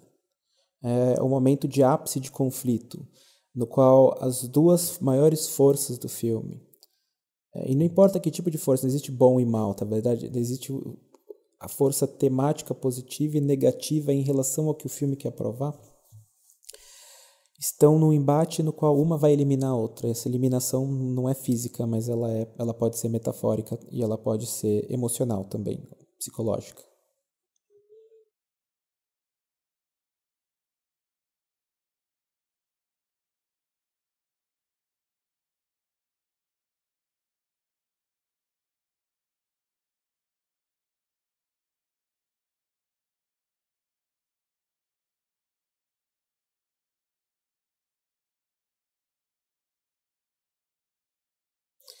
E agora chegamos na pergunta e o propósito dessa pergunta. A única coisa que ele de fato não sabe é o nome do terceiro mosqueteiro, e isso significa que tematicamente eles nunca deram um nome para Latika como a terceira mosqueteira. E por que eles não deram forma a essa união que esses dois irmãos tinham? Também junto com ela, ele perde a oportunidade de resolver ou não essa pergunta.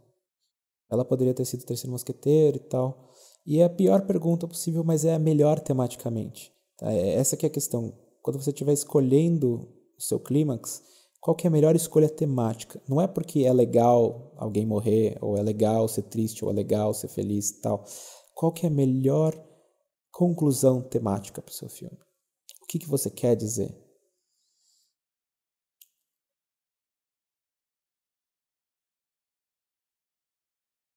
Estabelece os riscos, né? E ele fala, não tô nem aí, ele pode perder tudo. E ele usa o último recurso, que é o telefone. E veja como a tensão é construída no fato dele ligar para o celular do irmão e ela não saber que é o celular do irmão, e o como isso faz com que a única chance dele conversar com ela, a única chance dele retomar esse contato com ela é, é isso, inclusive dele acertar ou não.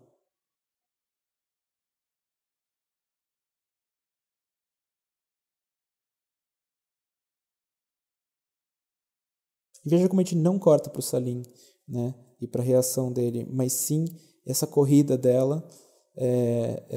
E daí, sim, vamos entender qual que é o plano do Salim, qual que é o destino do Salim, qual que é a tragédia do Salim. E essa coisa dele olhar para o produtor e o produtor fazer assim, do tipo, nós vamos parar de ligar.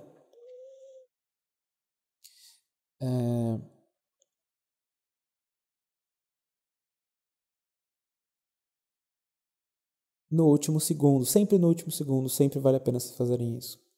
Tem um filme que é muito pouco conhecido do Danny Boyle, que é o Por uma Vida Menos Ordinária. E é com a Cameron Diaz e o Ian McGregor. Então, vale muito a pena ver esse filme, porque ele trabalha mais ou menos os mesmos temas do amor, ser aquela coisa, aquela chance de 1 em 1 milhão. E ele trabalha os mesmos temas e os mesmos tipos de clímax, assim, né? Dê ao seu personagem aquela uma única chance de conseguir algo, mas não é exatamente aquilo, porque ele não precisa daquilo, ele não precisa daquele dinheiro, ele precisa de algo mais. E ele consegue, né, fazer a pergunta para ela, e ela obviamente fala, né, tipo, dá uma risada.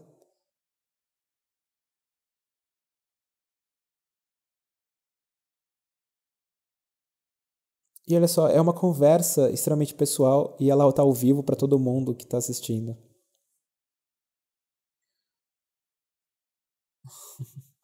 E ela fala, eu não sei, e todo mundo, né, fala, oh meu Deus, e ele fala, eu nunca sabia, nunca soube, e é meio que tudo bem, né? E ela acabou o tempo e ela foi cortada. E olha só, ele tá feliz agora, né? É engraçado, você está sozinho agora. Não, ele tá com ela, ela tá salvo e era tudo que ele precisava saber. O clímax emocional já terminou. Ele já conseguiu o que ele queria, que era importante. Então, o clímax de conflito, ele desiste do conflito. Ele simplesmente fala, eu não sei e eu não me importo, e eu vou responder. E ele joga a primeira pergunta, a primeira resposta, quer dizer.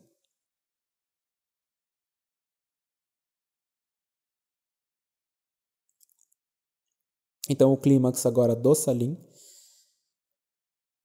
no qual ele pegou todo o dinheiro desse cara e, né, veja como ele morre com tudo aquilo que ele quer, mas não era o que ele precisava.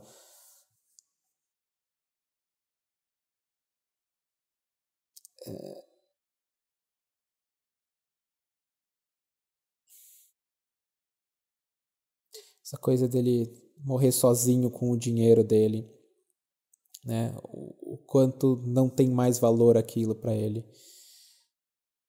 Era tudo que ele queria, mas agora não serve para mais nada.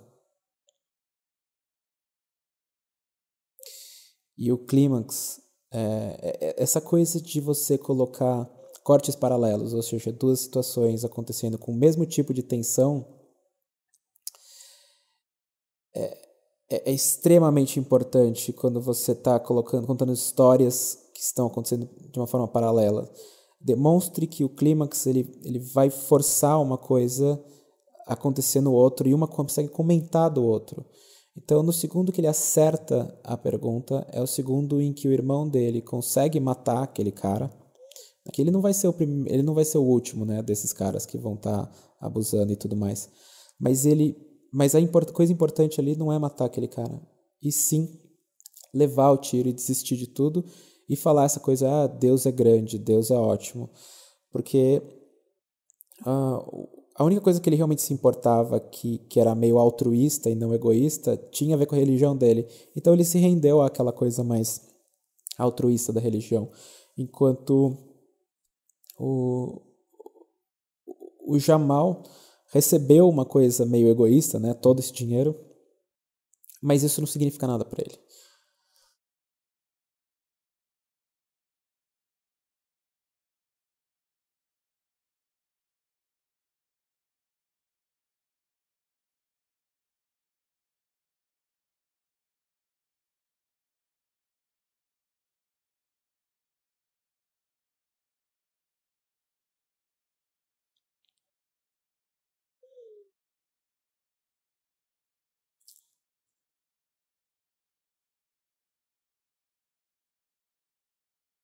Ok, então estamos chegando no fim.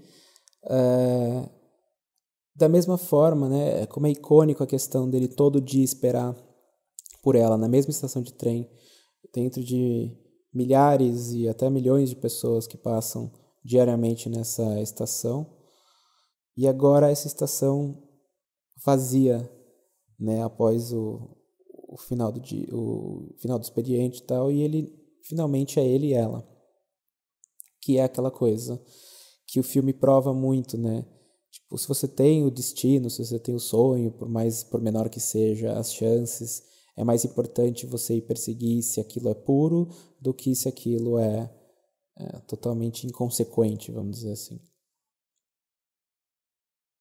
Então a gente passa por todos os momentos e todas as respostas, porque tudo que ele fez do começo ao fim, até esse exato momento, é o que trouxe ela até aqui. E as chances foram tão ínfimas dele ter chegado lá, que é necessário essa volta, né, de todas as perguntas, todas as respostas na vida dele, né? O irmão e o que o irmão era e o que o irmão virou, quando o irmão era puro, quando o irmão perdeu a pureza e quando o irmão, de fato,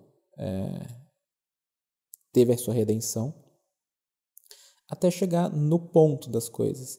Não é, a questão é, para ele ser um milionário, a questão, para ele ser um milionário, né, tipo, era necessário tudo isso, mas o fato dele virar milionário não significa nada. O que era importante é, ele encontrou ela. A revelação das cicatrizes dela também é uma coisa, né, que te deixa bastante em evidência nesse final, porque é muito importante ele beijar isso e falar, né, tipo, olha só o que a gente passou. E todas as sequências de perseguição no qual todas as vezes que ele perdeu ela.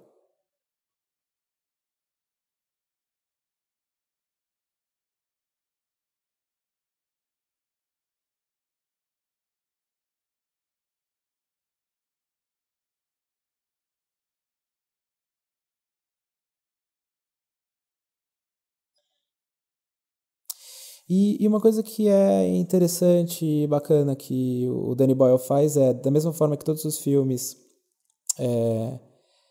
primeiro, né, essa coisa de falar qualquer resposta certa, né, está escrito, é o destino. Mas uma coisa que todos os filmes indianos fazem, e ele quis manter essa tradição, é terminar com um número de dança. Então ele termina com os dois principais do elenco e um monte de gente dançando enquanto passam os créditos. Então esse foi o Quem Quer Ser um Milionário. A semana que vem é escrito pelo Simon Beaufoy, na verdade eu esqueci de falar sobre o roteirista. O Simon Beaufoy é o mesmo roteirista do 127 Horas e ele também já escreveu alguns filmes de biografia, Tá, mas ele é muito, muito habilidoso. O roteiro de 127 horas também é muito bom, é um que eu analiso sempre nos meus cursos.